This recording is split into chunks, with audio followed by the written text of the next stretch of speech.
morning, Commissioners. Good morning, everyone, and welcome to the November 24, 2021 Cumberland County Commissioners Workshop meeting. If you would please stand and join me in the Pledge of Allegiance. I pledge allegiance to the flag of the United States of America and to the republic for which it stands, one nation, under God, indivisible, with liberty and justice for all. Thank you. I call this meeting to order at 9 a.m. and at this time I open up the floor to public comments. Hearing none and seeing none, we'll move on then to agenda item number 3, and I'll call on Chris Rafferty with the Cumberland County Housing and Redevelopment Authority to discuss the mouthful that is the U.S. Department of Housing and Urban Development plan year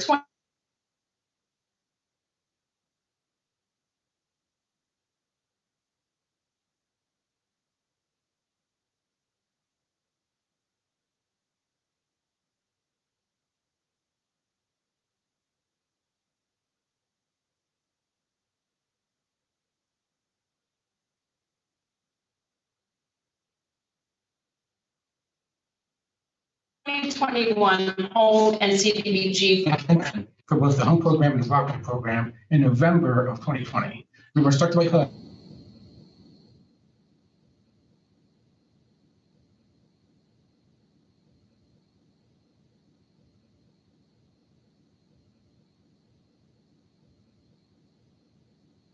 Not to submit the action plan at that time, since and then through a series of changes to the amount of block grant and home funds available, they kept on revising the amount of grant funds the county received. So we get to the point in September, we can, they finally approve our annual action plan.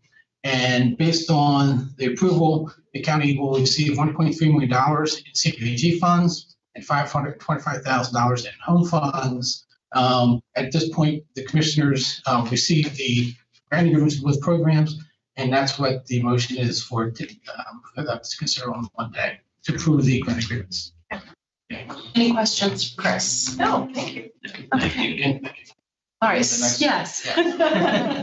So Chris knows he also has agenda item number 4, which is another HUD program, the Home ARP Program Grant Award. Yes, it's the Home American Recovery Program funding. The county was informed that we were eligible to receive $1.9 million for this program. I think it's going to be a one-time allocation and not a continuing grant program over the years. HUD is instructing communities, and the way they set it up was you can do a contract for 5% of your planning and admin money, with the intent of that money to be used for developing a plan to implement the program. There's a number of eligible populations to be served, and it's going to be homeless, victims of domestic violence, and those fleeing and people who are at risk of homelessness. The activities that we can use or fund are tenant-based rental assistance, supportive services, purchase and development of non-congregate housing. They don't want people to develop shelters. They want to do more SROs and those type of projects, and also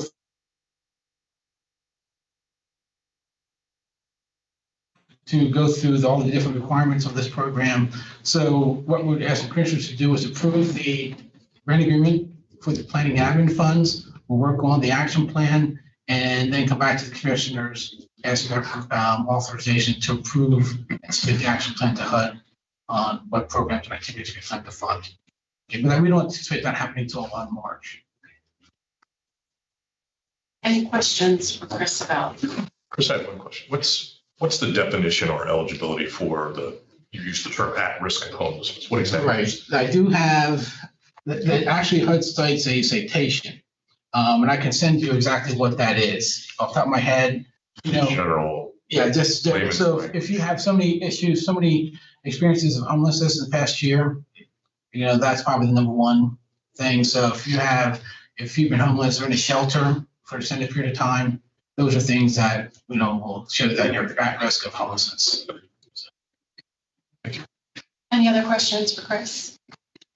Thanks for coming in. Thank you. All right, we'll move on then to agenda item number 5, and I'll call on Jen Hipp to discuss ordinance 2021-1. Great, thank you. So I'm here filling in for Keith today, and I understand that Keith has drafted this ordinance. Did not review it with Keith, other than his parting words to me before he left for vacation was that you folks had a chance to see it. It's standard. If you have any questions, I can certainly follow up and answer them for you prior to your meeting on Monday. Thanks. Thank you.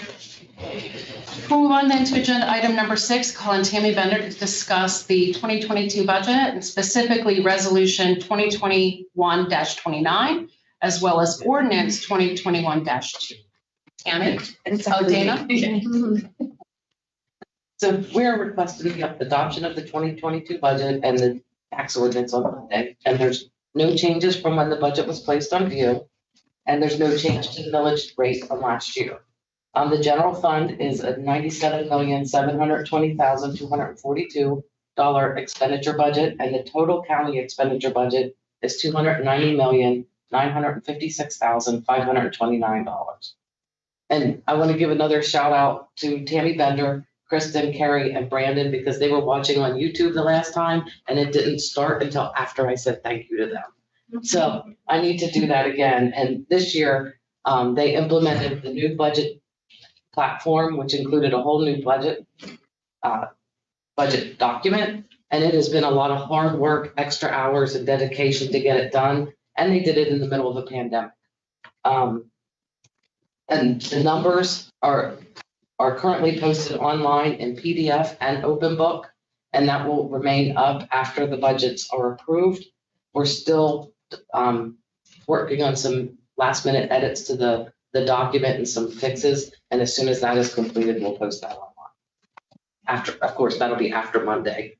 And if I'm remembering correctly, the book that I received for review, it has a November 30th deadline for my comments. The teal book? Yes. Okay, thanks. Just want to make sure. Thank you. Any other questions for Dana? All right, thank you. We'll move on then to agenda item number 7, and I'll call on Tammy Hershey to discuss contracts and grants. Thank you, Stacy. Agenda item number 7, numeral 1 is existing contracts, contract extensions, or addenda with no additional cost or increase to the county for CNRC, drug and alcohol, and planning. Commissioners, do you have any questions, comments, or concerns regarding these agreements? Hearing none, we will move on to agenda item number 7, numeral 2, A through F, which consists of new contracts, vendor services, grants, and contracts with increases or decreases to the county. We'll begin by calling on, here she is, Christine Bowden, covering for Kim Bittner, to discuss the contract for aging and community services. Christine? Good morning. We're asking for approval for a contract for Allegheny UCP, which is an ADRC. Hello? Yeah, we can hear you. I'm sorry, which is an ADRC contract, which is pass-through cost to help with seniors with disabilities. Any questions for Christine? All right, thank you, Christine. Thank you. Next, I will call on Wes Graham to discuss the contract for the assessor.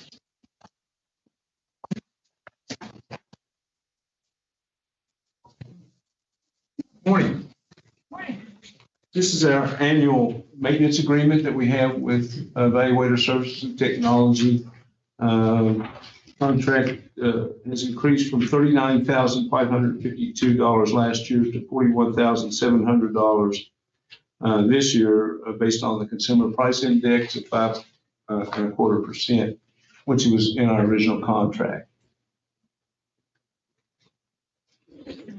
Wes, could you give those numbers again, please? Yeah, they're not what's. Yeah, that's not what is on the. And there's also an increase. We always put this in our budget for $47,200. It was $45,200, but we increased it because the original the maintenance agreement increased. And what that's for is for, they have a maintenance agreement that usually has just maintaining the camera system as is. But as regulations come through, last year, I know that the soils labeling changed. And so then the evaluator services has to go in and actually do a modification, a coding modification. And that's really not, that's outside the boundaries of a maintenance agreement to just maintain what we have. So usually every year we don't, so we have to put a 5,000 buffer in there to $5,000 buffer so that we can cover the cost of something changing in regulations or in the system, or something new that we may want in the assessment office, and they would have to do coding changes. And they charge an hourly rate for that. And the rate schedule, I think it's in there. Yeah, page 7, it's, the professional. Just for your information, Wes, we don't photocopy the entire Oh, I'm contract sorry. to provide. Okay, That's why the cover sheet is always so important. okay. And so there's a professional fee schedule that everything that they charge for doing something that is outside the maintenance agreement. So I'm wondering if the cover sheet needs to be amended Yeah, to this is accurately confusing. reflect what you just discussed, Wes. So what is the total amount that you are expecting? In the budget, it'll be $47,200. Okay. Okay. Maybe we can just talk later today, and I can talk with you about the comments area and maybe how that's a really great place to put a lot of what you discussed about the hourly rate. Okay, I just wanted to, so, Yeah. Oh, no, this was great. You did a really great job. This was Okay. really good background information to hear, to really understand what that amount entails. okay. Thanks, Wes. Thank you. Thank you. Thank you. I have one question for you. Oh. Is that standard to, like, if there is a coding change for something that we want to have included, of course, we would pay an amount. But if there was like a statutory change, is that standard for that to be charged at an hourly rate as well by all companies that provide cameras? Yes, ma'am. Okay, just Every curious. master tracing company does that. Okay, They all have a different fee schedule for something Okay. like that. thank you. Yes, ma'am. I will now call on Lori Glaze, filling in for Carl Goshorn, to discuss the grant application for Conservation District. Lori? Hi, good morning, Commissioners. So this year we have a opportunity to apply for a Pennsylvania Department of Education environmental education grant. And we were looking at doing a wildlife camp here in Carlisle. And we're looking at it to be June of 2023 because of the state budget of when the grant would be available. But we are looking at doing 3 nights, a wildlife night, an aquatics night, and then a native plant night. And our budget is $3,000, which is the total budget of the grant. And we are not looking for any additional funding from the county. Is there any questions? Thank you, Lori. Thank you.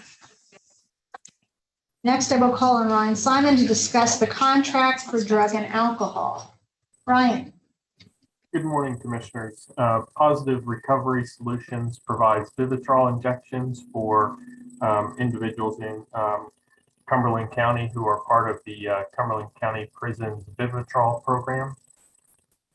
They're asking for increases for several of their different services. For the Vivitrol injections, they're asking for a $82 increase.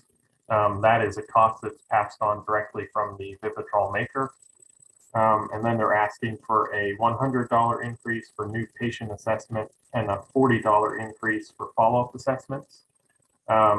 They've not asked for increases on those assessments before. And of course, with everything else, gas prices have gone up, 50% in the last couple of months, and costs for salaries and everything else has gone up as well. So that's what the reasoning behind that is. Any questions? Thank you, Ryan. Thank you. I will now call on Holly Sherman to discuss the contract for human resources. Holly. Good morning, Commissioners. The contract I'm discussing today is with Avalon, which is the county's medical stop loss insurance. This is an $86,438 increase over the prior year, which equates to a 9% increase. We did do a full marketing of this and felt of this insurance line and felt that the offer from Avalon, which is the incumbent, is the best option for the county at this point in time. Any questions on that? Is our overall utilization going up, down, or stable? Because that's quite an increase. So for 2021, the utilization did go up in comparison to 2020. If you recall, 2020, we did have a significant decrease, but now that some elective procedures have moved forward, and then we have had some significant claims come through in 2021 that did cause the increase. Thanks. Thank you, Holly. Thank you. Next is the contract for liquid fuels and finance. And Kirk was not able to attend, but he has provided information on this addendum. According to Kirk, he says, we are closing this project out, and these are 3 change orders with a combined value of $9,883.96. The activities undertaken include removal of graffiti, as the bridge was vandalized shortly after opening, repairing the bed of a relocated stream on site, and repairing a rock apron at the pipe outlet. All changes were reviewed and approved by our engineer as well as PennDOT. Commissioners, are there any questions you would like answered before Monday? What was the third reason for the change order? The repairing a rock apron at the pipe outlet. Okay, so this particular cover sheet says that the reason for the $9,883.96 increase is only for graffiti removal at Morse Bridge. So we should amend this before Monday. Okay. Thank you, Commissioner.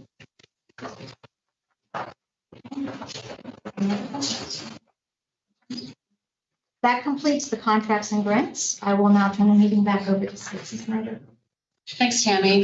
Agenda item number 8 is discussion of an appointment and reappointment recommendation for the Cumberland County Library System Board. I'll call on Commissioner Fauci to discuss. So the first is a board appointment that the Cumberland County Library System Board is requesting.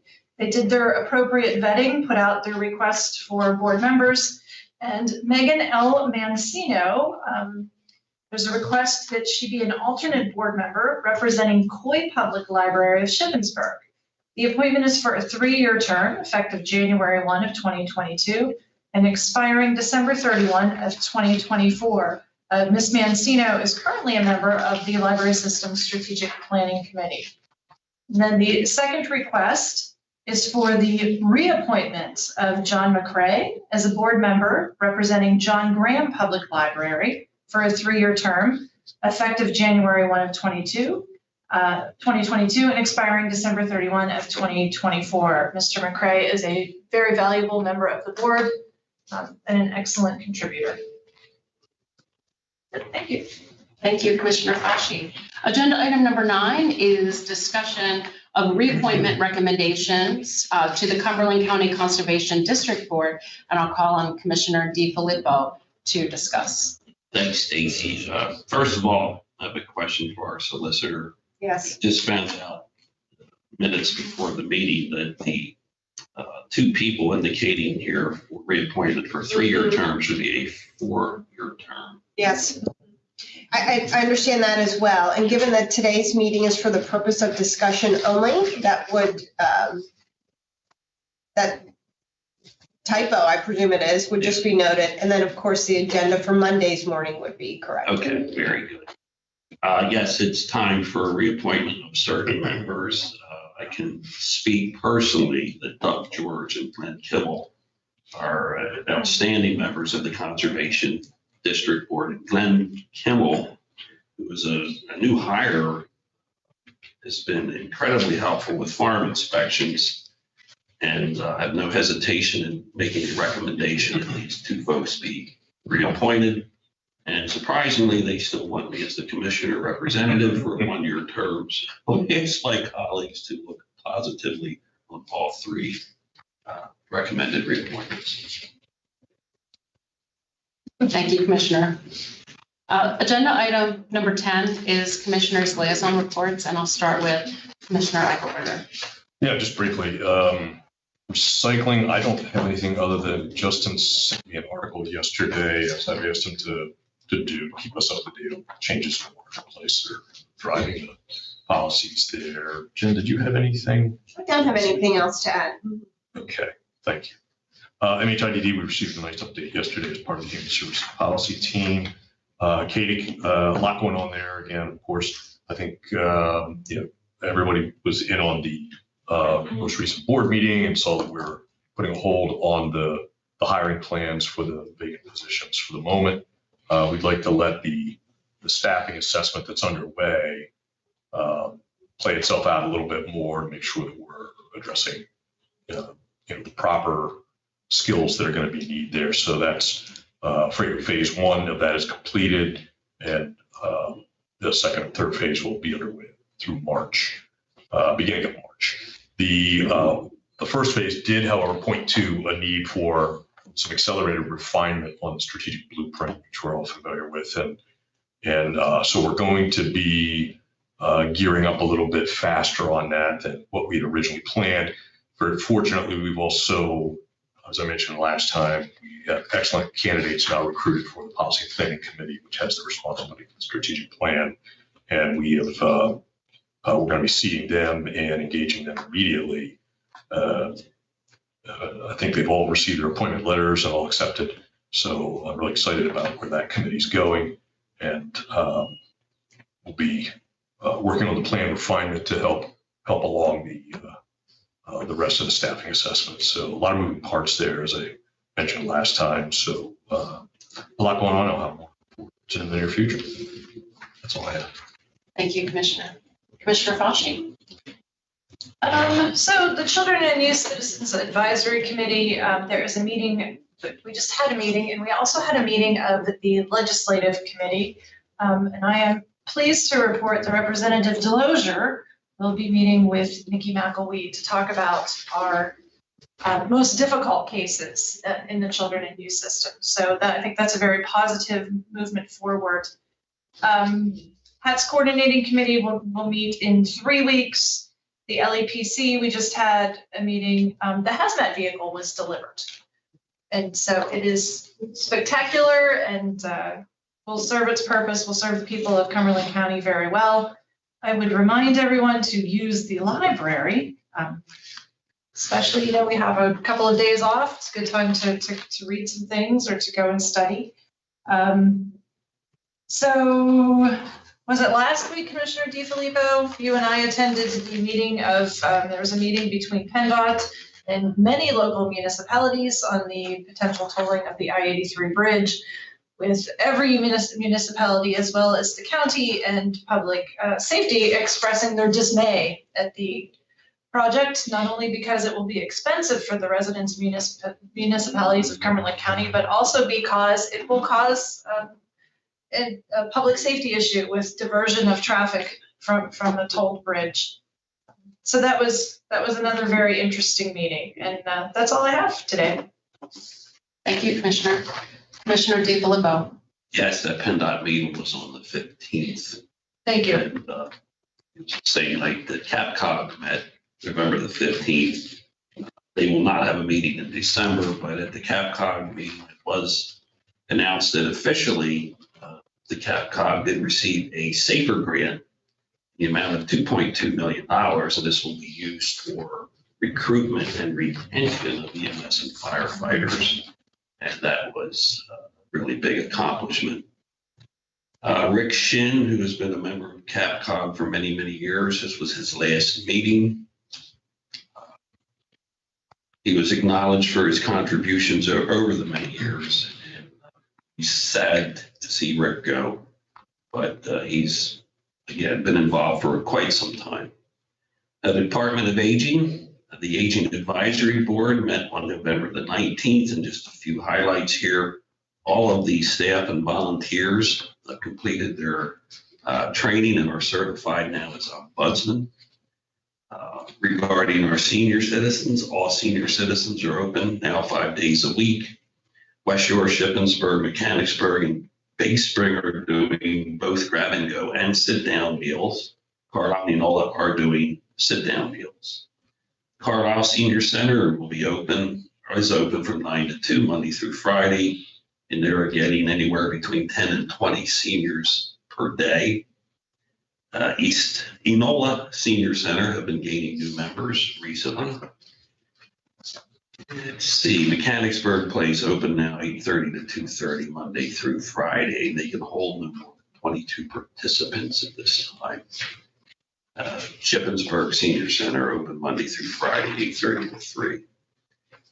Regarding COVID, our care managers are still doing their home visits by phone and in person. They're mostly done over the phone unless consumer prefer them to be there in person.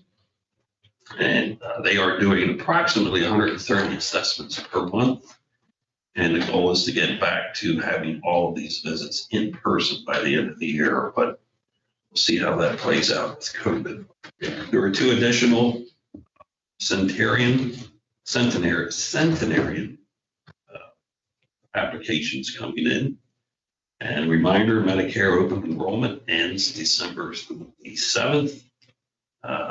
The department has had over 108 calls so far. And that is all I have for the Aging Advisory Board and for my report. Thank you, Commissioner. I would like to report that an executive session was held on November 23rd, 2021 at 9:30 a.m. regarding personnel. Is there any additional business that needs to come before the board today? Hearing none, we are adjourned. Okay.